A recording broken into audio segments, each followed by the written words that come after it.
Yang kami hormati Bapak Munir selaku Ketua Panitia Peringatan Siswa Milad 14 tahun tidak Hijriah. Yang kami hormati Bapak Nazaruddin selaku Ketua RW 01 beserta Kampas. Yang kami hormati Bapak Yunis Irwan selaku Ketua RT 19 beserta Kampas. Yang kami hormati Imam Masjid Jihadul Ihsan Ataidin serta seluruh musola ajiman atau yang mewakili. Yang kami hormati Al-Mukarram Al-Ustaz Suherman yang telah hadir pada malam hari ini.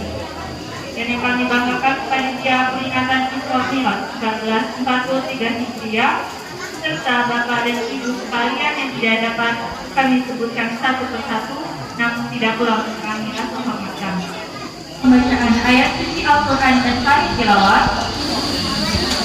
Assalamualaikum warahmatullahi wabarakatuh.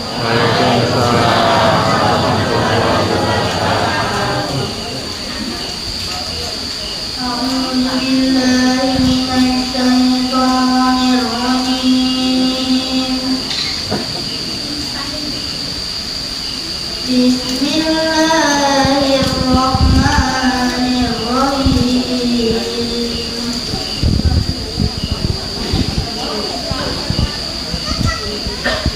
Subhanalladzi asra bi'abdihi laylan minal masjidil haram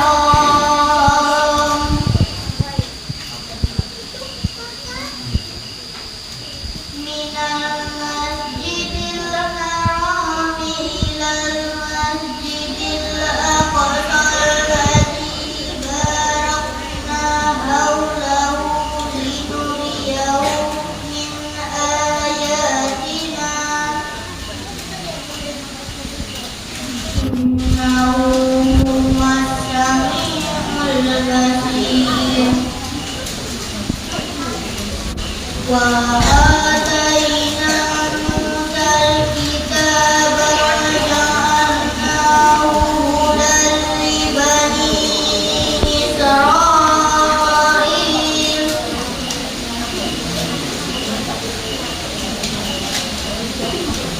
Wa ja'alnahu hudan li bani Israil alla tattakhidhu min duni wakila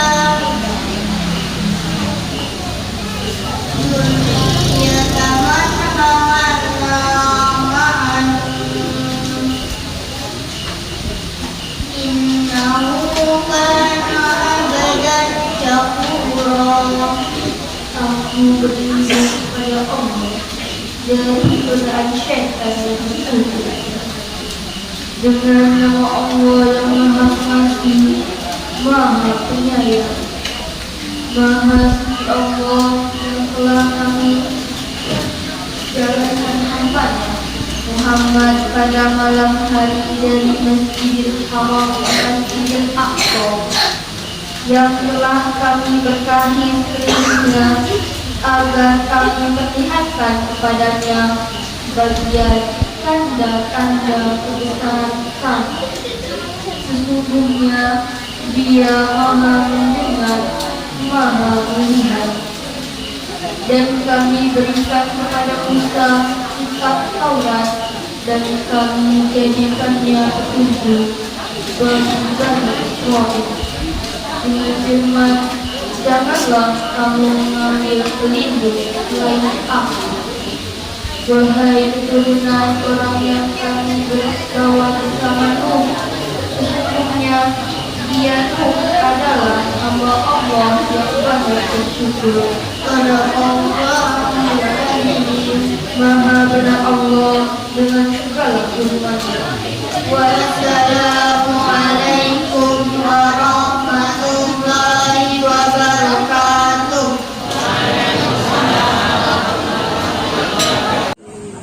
Para bapak ibu, adik-adik anak sekalian, alhamdulillah acara ini bisa terselenggara berkat dukungan seluruhnya dengan komponen.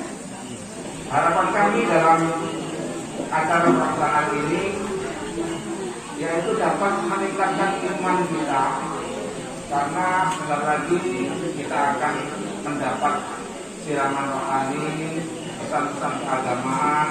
Mudah-mudahan bisa kita ambil hikmahnya dan meningkatkan iman kita semuanya.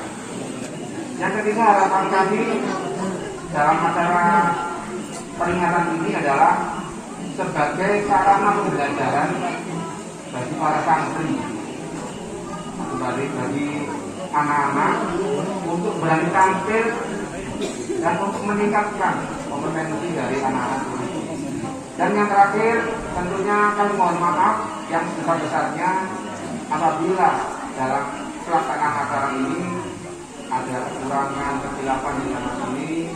Tentunya itu sesuatu yang tidak kami sengaja dan mungkin di luar kemampuan. Sekali lagi saya mohon maaf yang sebesar-besarnya. Dari saya sekian dulu. Wassalamualaikum warahmatullahi wabarakatuh. Bapak Ibu yang saya hormati, pertama tidak banyak yang saya sampaikan, yaitu berterima kasih kepada unsur panitia kerohanian yang telah melaksanakan peringatan silaturahmi ini, sehingga kita semua berharap semoga kegiatan ini bisa memotivasi terutama kepada anak-anak yang saat ini masih terus berjuang menuntut ilmu untuk menuju hari nanti. Selanjutnya saya juga sangat berterima kasih kepada ibu-ibu Ramadan yang telah siap melaksanakan menghibur kita semua. Selanjutnya kepada adik-adik saya berpesan untuk sama-sama diam di saat mendengarkan nanti Pak Ustadz berbicara, karena setelah Pak Ustadz berbicara nanti kita akan mengadakan kuis pertanyaan yang pertanyaannya berkisar masalah apa yang disampaikan oleh Pak Ustadz.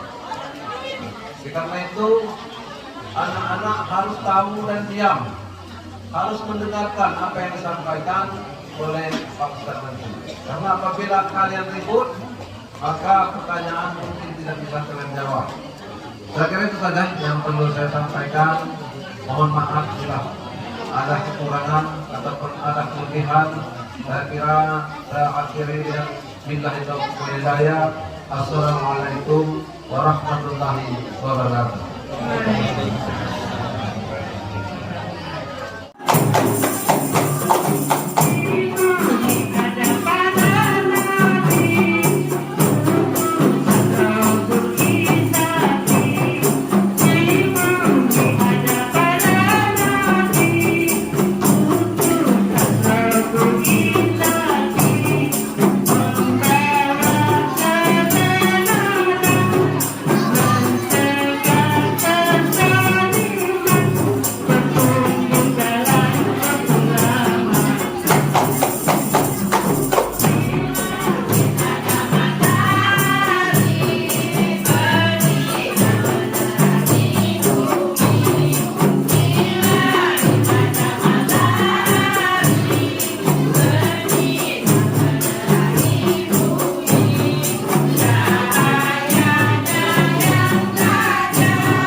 telah tadi penampilan keindahan oleh ibu-ibu Babandang Sahabat APIP.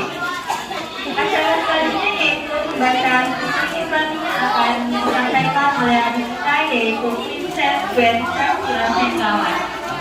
Kepada anak-anak grade 1 dan pesan kami persilakan.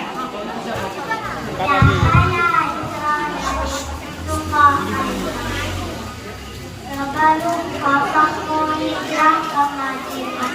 Tahu hijrah yang perjalanan kami antara Masjidil Haram dan Masjidil Aqsa.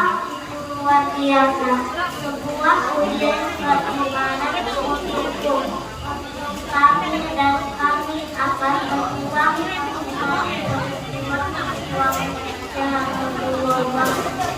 cahaya Islam mengalir dalam mulai nafasku. Jiwa cahaya dan bersinar dan bintang-bintang membuktikan sah keimanan diri pada Rasulku. Cahaya Islam akan tetap selalu di hati. Lihat kebesaran Allah.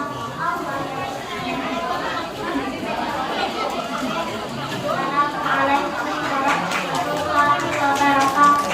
Waalaikumsalam. Asyhadu an la ilaha illallah wahdahu la syarika lah wa asyhadu anna Muhammadan abduhu wa rasuluh. Allahumma shalli ala Muhammad wa ala alihi wa sahbihi wa man wala.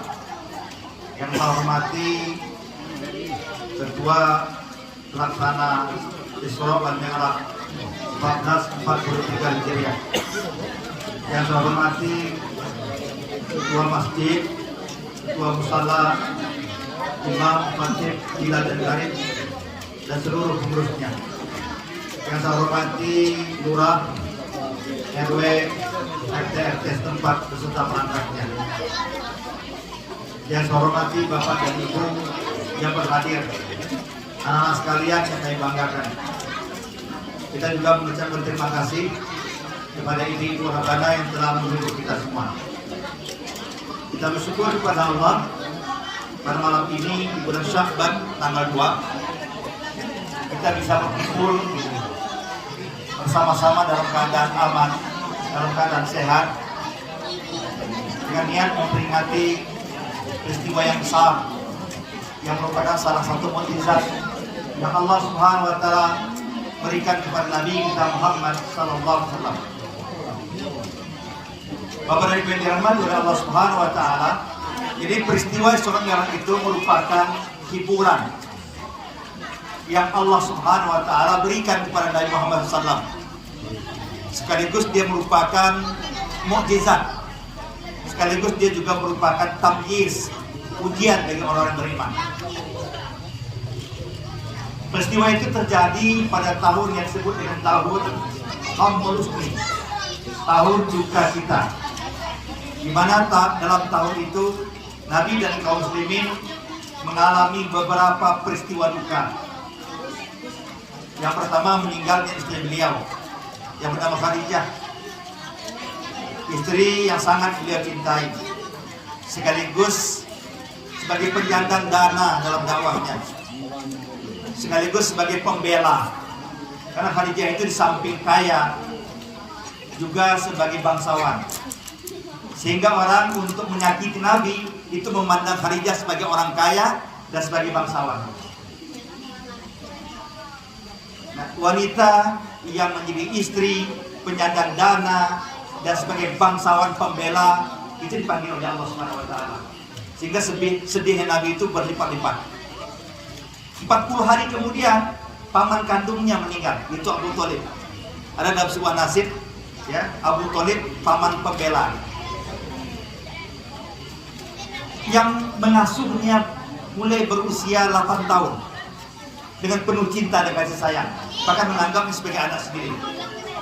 Dan Nabi pun manggilnya dengan panggilan Aba Talib, bukan Ami, bukan paman, tapi bapak. Panggilan begitu dekat. mengasuhnya dengan penuh cinta. Bahkan yang melamar Khadijah untuk Rasulullah itu Abu Thalib. Setelah Nabi menjadi Nabi, mendapat tekanan dari berbagai macam kalangan, itu Abu Thalib tampil membela. Karena dia memang bangsawan, anak kandung dari Abdul Muttalib, penguasa Ka'bah. Nah, paman yang mengasuhnya, paman yang membelanya, 40 hari kemudian juga meninggal dunia. Lebih dari itu yang membuat Nabi sedih adalah di samping paman itu mengasuhnya, membelanya, paman itu wafat dalam keadaan musyrik. Sebelum paman itu wafat, beliau sempat berkata, wahai pamanku, ucapkanlah 2 kalimat syahadat, asyhadu an la ilaha illallah wa asyhadu anna Muhammad Rasulullah. Sehingga dengan kalimat itu aku bisa membela engkau di hadapan Tuhanku, itu Allah Azza wa Jalla. Tetapi di sebelah Nabi Muhammad ada pamannya, itu kakak kandung dari Abu Thalib yang bernama Abu Jahal. Maka tak kala dia melihat kepada ponakannya Nabi Muhammad, tapi dia juga melihat kepada Abu Jahal, sehingga dia tertahan mengucapkan kalimat itu. Dalam keadaan tertahan itulah ajal menjemputnya. Dia mati dalam keadaan sini. Nabi sedih luar biasa. Karena mengapa? Paman yang mengasuhnya, paman yang membelanya, di hadapan Allah dia tak bisa membela pamannya itu. Nah, itu buat Nabi sedih luar biasa. Yang ketiga, karena 2 tokoh yang disegani oleh Bani Arab, khususnya Bani Quraisy sebagai penguasa Makkah, telah mati, telah meninggal, maka orang-orang Quraisy, orang-orang Makkah itu memandang sebelah mata Nabi. Sehingga mereka membuat makar untuk apa? Mengancam nyawa Nabi, mengancam nyawa sahabat Nabi, dan menteror dakwahnya. Nah, Allah Subhanahu wa taala melukiskan dalam surah Al-Anfal peristiwa itu. Wa is yamkuru bikal ladzina kafaru liyusbituka aw yaqtuluka aw yukhrijuk wa yamkuruna wa yamkurullahu wallahu khairul makirin. Ingatlah ketika mereka memandang lemah engkau ya Muhammad dan teman-temanmu, lalu mereka membuat rencana-rencana, itu makar. Apa isi rencananya itu? Menteror engkau dan sahabatmu, menangkap, memenjara, menyiksa, mengusir, bahkan puncaknya auyak tulu, yaitu membunuh. Berbagai macam jebakan yang dia buat untuk membunuh Nabi dan sahabat-sahabat Nabi. Sehingga zaman itu, masa itu disebut dengan masa kevakuman. Dalam Sirah Nabawiyah yang ditulis oleh Rabban Munir, masa itu disebut dengan masa kevakuman. Masuk juga dalam Sirah Nabawiyah yang ditulis oleh Syekh Ahmad Al-Buti. Masa kevakuman, jangankan untuk berdakwah, untuk beribadah saja sahabat diganggu. Karena 2 tokoh utama keluarga pembela Nabi telah wafat. Ini membuat Nabi sedih. Namun dalam keadaan sedih, Nabi tidak kehilangan semangat untuk berdakwah. Kalau di Mekah tidak ada orang yang mau menerima dakwahnya, maka Nabi mencari tempat yang lain. Maka tempat yang dipilih oleh Nabi adalah Taif. Taif itu jaraknya 60 kilo dari Mekah. Mengapa dipilih Taif? Pertama, jaraknya dekat. Yang kedua, cuacanya lebih dingin lah. Kalau kita memburu dengan curug payah, sehingga di sana sering dijadikan sebagai kota perkebunan, pila-pila para pangeran. Itu banyak tuh di Taif itu. Nabi berharap kalau di sebuah negeri, kalau di Mekah orangnya kasar, wajar negerinya panas, temboknya batu semua, itu mempengaruhi watak dan karakter. Mudah-mudahan di Taif negerinya luas, cuacanya sedikit lebih adem, banyak perkebunan, mudah-mudahan mentalnya tidak beringat, mau diajak diskusi, mau diajak bicara dengan baik-baik gitu, sehingga dakwah bisa berjalan. Maka Nabi pun berangkat menuju ke sana dengan didampingi oleh sahabatnya yang kemudian menjadi anak angkat Zaid bin Harisah. Tapi langkah Nabi ini diketahui oleh orang kafir. Sehingga orang kafir Quraisy memutus utusannya mendahului Nabi. Tiba di Thaif, menemui Bani Hadi sebagai penguasa di sana. Dia menjelaskan tentang bagaimana Nabi Muhammad dan teman-temannya sebagai provokator, pemecah belah, merusak tradisi, dan yang macam-macam tuduhannya. Sehingga apa yang terjadi? Nabi baru saja sampai ke kota Thaif, dia langsung dihadang oleh para preman yang sengaja dibayar untuk mengusir beliau dengan cacian dan makian, bahkan dengan lemparan batu. Nabi terluka, sahabatnya juga terluka. Nah, singkat cerita, dalam keadaan luka itu Nabi pulang hari malam, tak tahu jalan pulang pintas. Maka Nabi menyewa seorang penunjuk jalan, seorang pemuda. Nah, bersama penunjuk jalan itu Nabi akhirnya sampai ke kota Mekah tengah malam. Tidak pulang ke rumah, tapi menuju Ka'bah, istirahat di Ka'bah, tertidur karena saking capeknya hati dan perasaan serta jasad, ditambah lagi dengan luka. Dalam keadaan tertidur itulah datang 3 hamba Allah, yaitu Buraq, Mikail dan Jibril. Kemudian Jibril menghampiri beliau dan membangunkannya, membelah dadanya, membersihkan dengan Zam-Zam, kemudian menaikkannya ke Buraq, kemudian baru mengisrakannya, memperjalankannya ke negeri yang jauh, yang jaraknya 1400 kilo, itu ke Palestina. Berhenti di Ma'bad namanya Baitul Muqaddis, yang kemudian berubah nama menjadi Masjid Al-Aqsa. Aqsa itu artinya masjid yang jauh dari kota Mekah. Dari sana naik yang disebut dengan Mi'raj sampai ke Baitul Ma'mur, kemudian ke Sidratul Muntaha dan pulang menjelang pagi. Jadi perjalanannya setengah malam, lebih kurang 4 jam atau 3 jam atau 4 jam. Itulah peristiwa Isra Mi'raj yang terjadi. Jadi para ulama mengatakan ini hiburan yang Allah SWT berikan kepada Nabi Muhammad SAW. Jadi Nabi dihibur dengan perjalanan rohani. Nah, mari kita lihat bagaimana ayat. Saya ingin coba untuk memaparkan sedikit bagaimana yang dinukilkan oleh ketua panitia tadi. Jadi ayat itu, subhanalladzi asra bi abdihi laila minal masjidil harami ilal masjidil aqsa alladzi barakna haulahu linuriyahu min ayatina innahu huwas samiul basir. Dianya Allah yang maha suci yang memperjalankan hambanya bernama Muhammad pada malam hari dari Masjidil Haram yang ada di Makkah ke Masjid Al-Aqsa yang ada di Palestina, negeri dan tempat yang diberkahi di sekelilingnya, agar Allah memperlihatkan kepadanya sebagian dari tanda-tanda kekuasaannya. Sesungguhnya Allah maha mendengar dan maha melihat. Itu bunyi ayatnya. Ayat ini banyak maknanya. Yang pertama, Allah Subhanahu wa Ta'ala yang memperjalankan, Nabi Muhammad diperjalankan. Jadi kuasa hanya pada Allah, bukan kepada Nabi Muhammad. Yang kedua, Allah yang bercerita, bukan Nabi yang bercerita. Ini ceritanya Allah. Siapa?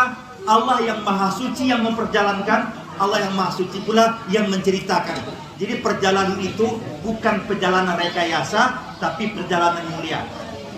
Cerita itu bukan mengada-ngada, tapi betul-betul cerita yang terjadi yang sebenarnya. Yang ketiga, ayat itu punya tujuan.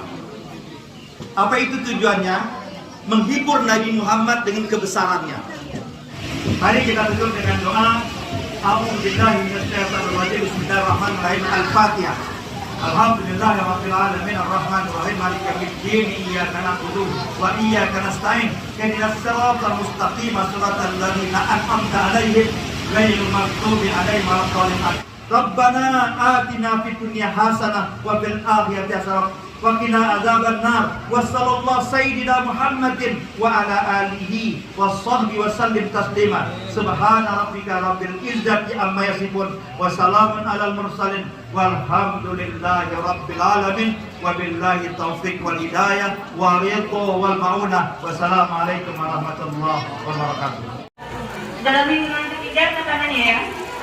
1, 2, 3. Ini siapa? Saya nggak ada nama saya. Saya belum masuk masalahnya. Saya juga belum masuk. Udah. Nggak ada nama saya. Jadi saya nggak tahu. Berikan pada ada sholat puasa, naik haji bayar zakat. Itu biasanya diketuai oleh ketua dalam masjid. Ketua baik-baik.